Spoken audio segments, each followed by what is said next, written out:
Welcome to the Elevated Marketing podcast show that is designed for business owners and marketers who are tired of overhyped advice.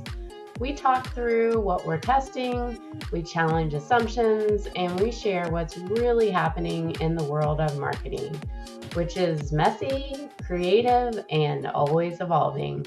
Welcome to the show. Hello. Brenna Jackson. This is the 200th episode, and that's a lot of conversations that we've had, right? It's a lot. Yeah. And we still don't shut up. We just keep talking. More keeps changing, so there's more to talk about. Well, it's always marketing is changing, and Brenna and I were talking pre-show, and for this episode, I had this like strategy topic. Is your marketing agency being strategic? Maybe that'll be the title. I don't know. We'll see when I actually do that show with you. But I decided I wanted to switch to this topic because at the end of the day, we've talked about it before, that sales is marketing. Marketing is sales. There are some like lines there, but I was at a conference and I was mesmerized by a room full of marketers. It might have been 100, I'm not sure. And only 3 people raised their hands where they felt like marketing and sales were on the same team. And it was just really a mic drop for me. It was like, oh, wow. Yeah. It's hard to imagine a world where they aren't linked together. Yeah. Like you have to be like, marketing feels like it's working is the current title, but revenue says otherwise. And when I think about that, I think this kind of goes down the road of marketing has its tactics and it has its numbers that like say that it's working, but revenue has like different metrics, and there are different departments, and there may be the CFO, or maybe they're a smaller company and it's the business owner. And again, we had this on a topic before. It's just kind of misalignment, and they both like absolutely deserve a seat at the table. And if you don't have revenue, you don't have a business. Yeah. And that misalignment definitely does cost you. We're really considering, the first messaging that's going out to the end. And if that's not aligned. Yeah. Oh, we've talked about it before, like how customer service is marketing and how like we've gone down this road before. We haven't gone down the like cost per lead, but I can't wait to unpack that, because I think there's a whole nother like mystery like there, but we'll table that one for now. What's one of my favorite sayings? There are many. Give me a hint. Ghostwriter, we have a problem. It just kind of clicks. Like the numbers aren't wrong, nobody's wrong, the leads aren't fake, the tactics aren't off. Like the story is being written, but like nobody is prepared to perform it. Marketing writes the script, sales improvising under pressure, and they're just like not talking together when they should be together. They have to be aligned. They have to understand where everybody is coming from and help each other. Yeah. And you want your customer experience to feel as seamless as maybe your marketing campaigns feel. And so in order to do that, you have to be talking to each other, or otherwise we're going to bring in customer service and they're not going to be happy.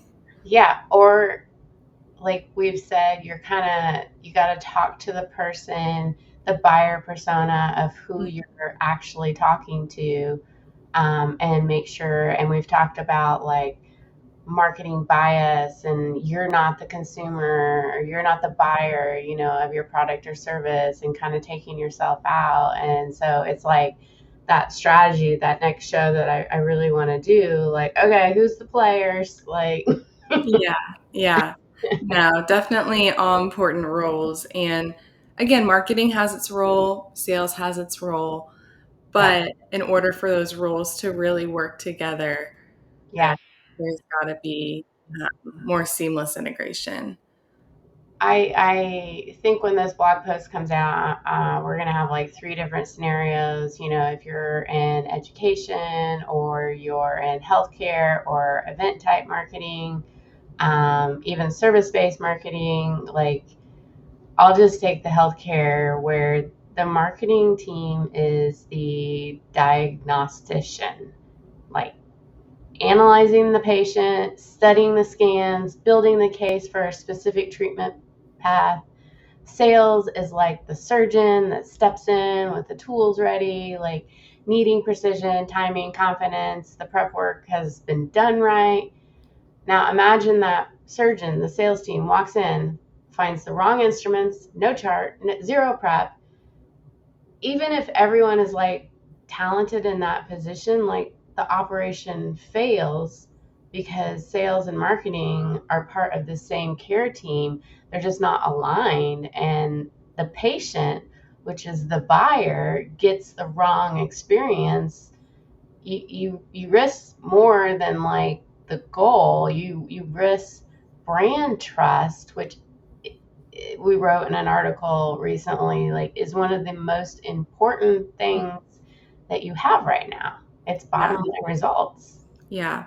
And I think too, like all of the time and effort that's being put into your marketing and into sales, bottom line, like we want to earn trust. Like that is really kind of the name of the game. And not even in just today's day and age, but I feel like always. Well, let's talk about today's day and age. Yeah, like it's always been a factor to earn trust. You can be, um, you know, what is it? I'm like losing my mind. Like you can be the QVC like seller, Yeah. and you can make some money, but eventually that house is going to fold. A recent example is Humane.ai, and they raised over 200 million in capital, and they flopped. It was this, highly anticipated wearable pen, and like people are trying to, revive that, and they may or may not. And there's a whole bunch of reasons. I'll probably write about that, like why that didn't work. But the in-store demo wasn't real, the sales staff wasn't trained, the messaging didn't match the product, the bugs weren't planned for, and the backlash was immediate and brutal, and the company sold. Yep. It was just a go-to-market failure. Yeah. And we have something on this. Like, it's not about like going too slow. It's going too fast. There's not enough planning. Yeah, yeah. It's we have like this kind of FAQ on this. It's like starting with a shared market thesis, like what agreeing to the problems that you have, what counts as success, what doesn't count, um, you know, not having gray zones, but you can't spend too long. As I kind of like think through this, you can't spend too long here because things are changing too fast. Hmm. But so sometimes you gotta like get the rolling, Hmm. like, and like you might run into situations, but don't go so fast that it just You lose track of it all. snowballs. Yeah, I mean, there's a difference between being efficient and just flying through something to get it rolled out. You can be efficient while you're planning. And if things are changing along the way, that's why the best marketers are also adaptable. We have to be. Yeah, we wrote about that before. And things are moving really quickly. So this is the part where I'll just say this is even moving even faster. I feel like that all the time. But you got to look through the thorough line of, does this make sense? Am I going to make my clients upset? Um, but marketing and that really just gives me this like marketing and sales alignment that we kind of like started with, Mm-hmm. of understanding the two. And I think in the blog post, we're going to have like a lot of FAQs, of like trying to understand, do I need to speed up or slow down? Is this, it isn't a tactic, it's a cultural shift. Yeah. Yeah. Yeah. I mean, we see it with our team all the time. Our best ideas come out of collaboration.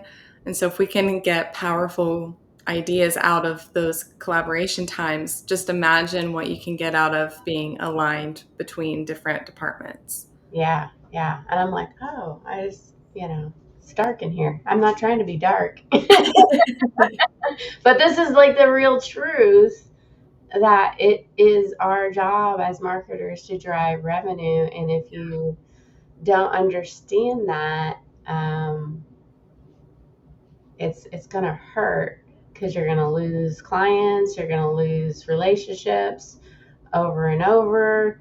Um, I mean, we're not a stock market, like put money in, get money out. Like Right. it's not a candy machine. Like Yeah. like there's a lot of work that goes into it. Yeah. A lot of work. Yeah. And it's really not one of those spaces where you can just say, like, oh, that's not my job. Well, it will be your job on the line. Yeah, yeah. We want to have fun doing this, and Yeah. I know I might not speak for Brenna. I think so. We have a good time doing this. Yeah. It's fun. Yeah. We love helping companies who want help. Yep. Um, and this is our 200th show, so Yeah. I think it helps that we have a team full of problem solvers too. We want to solve a problem. strategists, yeah, like looking for the problem. I heard in that speech where somebody said elevated marketing, and I peeked up. They weren't even talking about us as a company, and I was just like, yeah, we're elevated marketing solutions.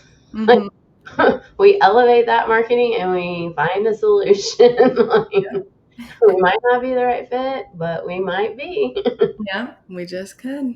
All right. Anything else you think we should talk about this before we just go rant on our blog post about this? I think it's another one of those things where you could easily have like a tunnel vision when it comes to whether you're in marketing or you're in sales. But if you kind of break that wall down, I mean, you're going to see so much better results, I guess I should say. Yeah. And I'll try to work on the results of my lighting in the next show. If I don't work on this in production. Right? Well, that is it for today's show. If you want to follow along, you can go to elevatedmarketing.solutions and sign up for our newsletter, or head on over to LinkedIn and follow me, Jennifer Denny, Deney. Or if you just like the show because you're listening on a podcast, we would certainly appreciate a rating and review. All right. Take care, guys.